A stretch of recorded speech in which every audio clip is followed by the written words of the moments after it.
శివాజ గురవే నమః. ఈ సంవత్సరము ఆగస్టు 5వ తేదీ నుండి సోమవారంతో శ్రావణ మాసం అనేది మొదలవుతోంది. ఈ మాసంలో ప్రతి ఇల్లు ఆలయాన్ని తలపిస్తుంది. నెల రోజుల పాటుగా ఉదయము సాయంత్రము భగవన్నామస్మరణతో మారుమోగుతాయి. ముఖ్యంగా శ్రావణ మాసం వచ్చిందంటే మహిళలకు ఊపిరి సలపని పూజాది కార్యక్రమాలతో ప్రతి ఇల్లు ప్రతి దేవాలయము ఎంతో సందడి సంతరించుకుంటుంది. శ్రావణంలో చేపట్టే ఎలాంటి కార్యానికైనా ఎంతో పవిత్రత ఉంటుంది. అంత గొప్ప పవిత్ర మాసము శ్రావణ మాసము. ఈ మాసంలో శ్రావణ సోమవారాలు, వరలక్ష్మి వ్రతము, మంగళగౌరి వ్రతము, నాగపంచమి, రాఖీ పౌర్ణమి, కృష్ణాష్టమి వంటి ఎన్నో పవిత్ర దినాలు రాబోతున్నవి. ఇంతటి గొప్ప మాసమైన శ్రావణమాస విశేషాలను తెలుసుకుందాం. శ్రావణమాస విశిష్టత. శ్రావణమాసము దక్షిణాయనంలో వచ్చే విశిష్టమైన మాసాల్లో శ్రావణమాసము ఒకటి. పంచాంగ ప్రకారముగా వచ్చే 5వ మాసమే శ్రావణము. ఈ నెలలో పౌర్ణమి నాడు చంద్రుడు శ్రవణ నక్షత్రంలో సంచరించడం వలన ఈ మాసానికి శ్రావణ మాసమని పేరు వచ్చింది. శ్రావణ మాసంలోని సోమ, మంగళ, శుక్ర, శనివారాలు అత్యంత ప్రధానమైనవి, మహత్తును కలిగినవి. శ్రావణ మాసంలోని సోమవారాలు శివారాధనకు, మంగళవారాలు గౌరీ పూజకు, శుక్రవారాలు లక్ష్మీ ఆరాధనకు, శనివారాలు మహావిష్ణువు పూజకు ముఖ్యమైనటువంటి రోజులు. శ్రావణ మాసము మహిళలకు అత్యంత ముఖ్యమైనది.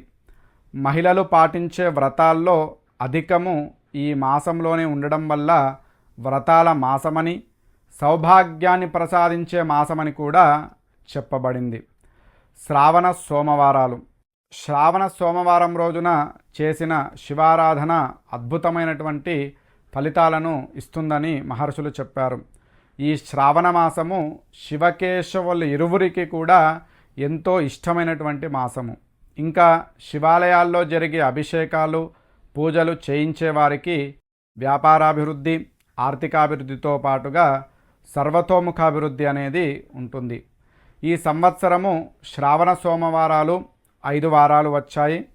ఆ తేదీలు ఆగస్టు 5, 12, 19, 26, అలాగే సెప్టెంబర్ 2వ తేదీ. మంగళగౌరీ వ్రతము. శ్రావణ మాసంలో అన్ని మంగళవారాల్లో చేసే వ్రతమే మంగళగౌరీ వ్రతము. దీన్ని శ్రావణ మంగళవార వ్రతమని, మంగళ గౌరీనోము అని వివిధ రకాలుగా పిలుస్తూ ఉంటారు. ఈ వ్రతాన్ని గురించి నారదుడు సావిత్రికి, శ్రీకృష్ణుడు ద్రౌపదికి తెలిపినట్లుగా పురాణాలు చెబుతున్నాయి. ఈ వ్రతాన్ని కొత్తగా పెండ్లైన వారు ఆచరించాలి. వివాహమైన తర్వాత వచ్చే శ్రావణంలో ఈ వ్రతాన్ని చేయడము ప్రారంభించాలి. శ్రావణ మాసంలో వచ్చే అన్ని మంగళవారాల్లో ఈ వ్రతము క్రమం తప్పకుండా చేయాలి. 5 సంవత్సరాల పాటు మంగళగౌరి వ్రతాన్ని ఆచరించి ఉద్వాసన చేయాలి. దీంతో వారు నిండు సుమంగలిగా ఉండడమే కాకుండా వారి కుటుంబంలో సుఖశాంతులు, అష్టైశ్వర్యాలు ఉంటాయి. నాగుల చవితి. నాగదేవతలను ఆరాధించే పండుగ నాగుల చవితి. నాగుల చవితిని వివాహిత స్త్రీలు తమ పిల్లల క్షేమం కోసం జరుపుకుంటారు. చవితి పండుగ సందర్భంగా మహిళలు ఉపవాసం ఉండి నాగపూజను ఆచరిస్తారు. నాగ చవితి తేదీ ఆగస్టు 8వ తేదీ గురువారము, నాగుల పంచమి ఆగస్టు 9 శుక్రవారం రోజున వచ్చింది. వరలక్ష్మి వ్రతము. మహిళలకు అత్యంత ముఖ్యమైన శ్రావణ మాసంలో ఆచరించేటటువంటి మరో ప్రధానమైనటువంటి వ్రతము ఈ వరలక్ష్మి వ్రతము. దీనిని పౌర్ణమి ముందు వచ్చే శుక్రవారం రోజున ఆచరించవలను. ఒకవేళ అప్పుడు వీలు కాకుంటే శ్రావణ మాసంలో మరొక శుక్రవారమైన ఈ వ్రతాన్ని ఆచరించుకోవచ్చు. ఈ సంవత్సరము వరలక్ష్మి వ్రతము ఆగస్టు 16వ తేదీన వచ్చింది. శ్రావణ పౌర్ణమి లేదా రాఖీ పౌర్ణమి. సోదరుడి యొక్క సుఖ సంతోషాలు కోరుతూ అక్కా చెల్లెళ్ళు సోదరుడి చేతికి రాఖీ కడతారు. నుదుటన బొట్టు పెట్టి ఆ తరువాత మిఠాయిలను తినిపిస్తారు. సోదరుడు సోదరి ఆశీర్వాదం తీసుకొని కానుకలివ్వడము ఆనవాయితీ. అంతేగాక ఈ రోజున పాత యజ్ఞోపవీతాన్ని విసర్జించి కొత్తదాన్ని ధరించడం అనేది ఆచారంగా వస్తుంది. ఆగస్టు 19 సోమవారము ఈ సంవత్సరము రాఖీ పౌర్ణమి.